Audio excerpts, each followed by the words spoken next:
Who's the most credible to speak on MO3? Me. I was around him for 6 years and talked to him every day. Every day. 7 years straight. 6 years straight. Real life.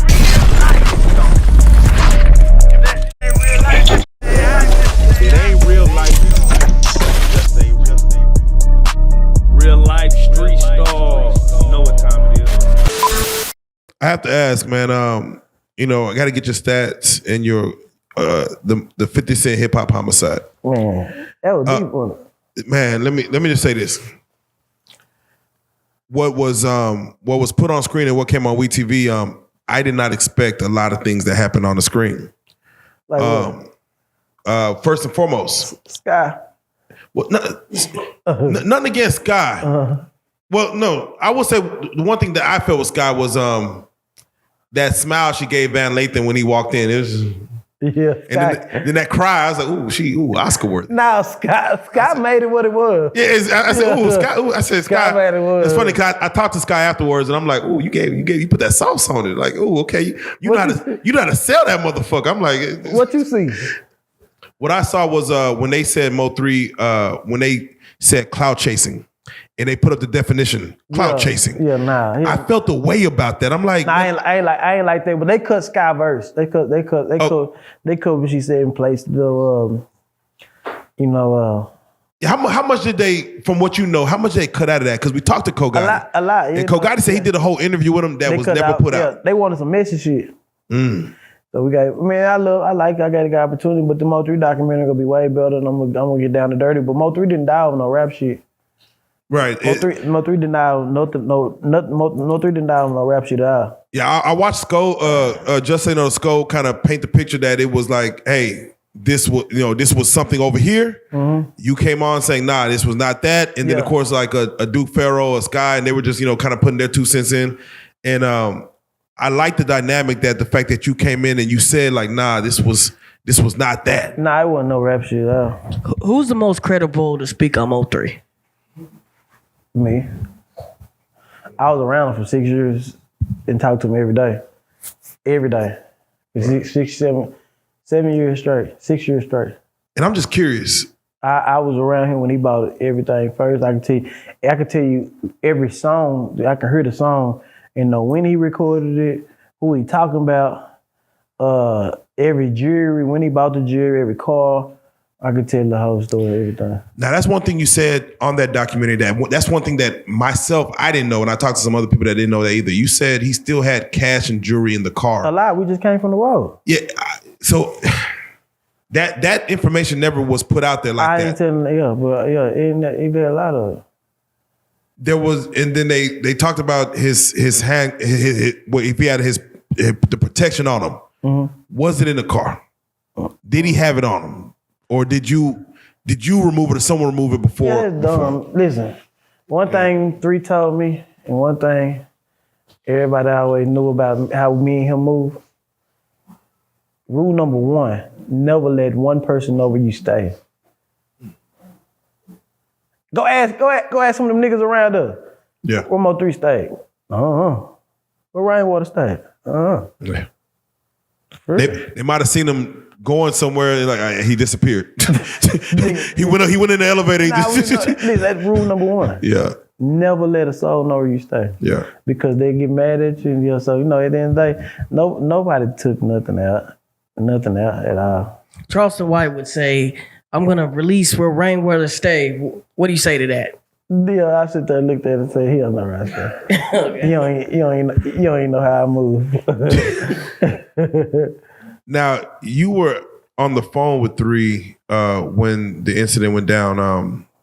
Does that in itself haunt you in any way? Do you wish you probably weren't on the phone with him at the time? Now, because I'll be wondering what happened. It would be like it would be like like too many questions. I wake up like, damn, he was on the freeway. Doing from where? What was on his mind? What was he, what was he thinking? But it did play tricks on my mind. for a whole year, I was depressed.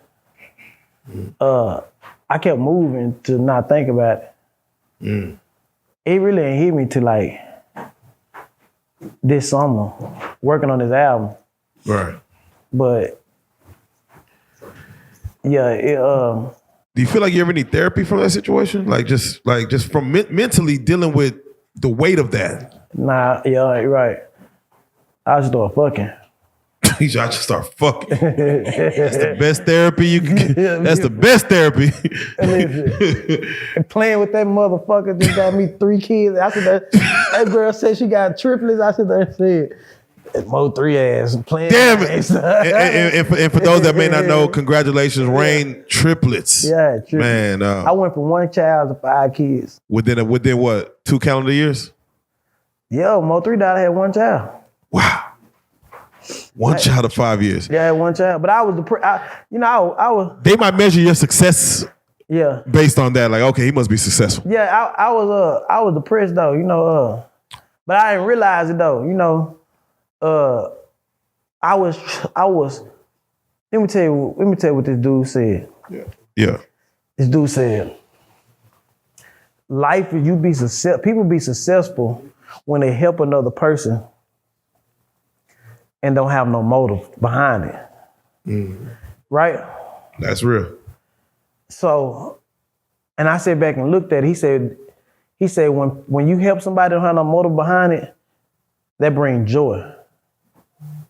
And when 3 was alive, like we wasn't even getting checks from iTunes.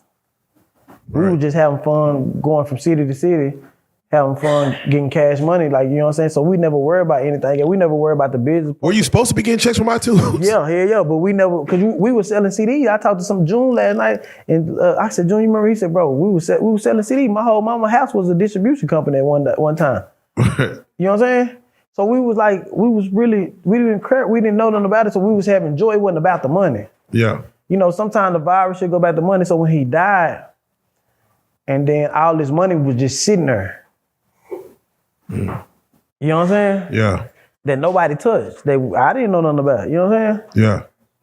And so I told myself yesterday, I was sitting there thinking, I bet 3 said, Rain, why you fucking with these fuck niggas? I made you rich. I made you rich for the rest of your life. But I kept trying to help other people when he died. I spent $100,000, $200,000 helping other niggas when he died. When I didn't have to I ain't have to help nobody else a day of my life. You spent a lot of money. I started pushing other niggas to do this and that when they wasn't ready for what I was pushing them to be. You understand what I'm saying? Yeah. It's so a person got to mentally be prepared. I'm up calling niggas at 9 o'clock, 10 o'clock in the morning. Hey bro, come on, we gotta go out. We gotta go there. And these niggas sleep. So, I push other niggas for my motive to recap what 3 had. And recap the feeling of going to these pack ass shows and being on the road where God probably already got me out that level. That's real. That ain't my calling no more. I did that. So I'm curious,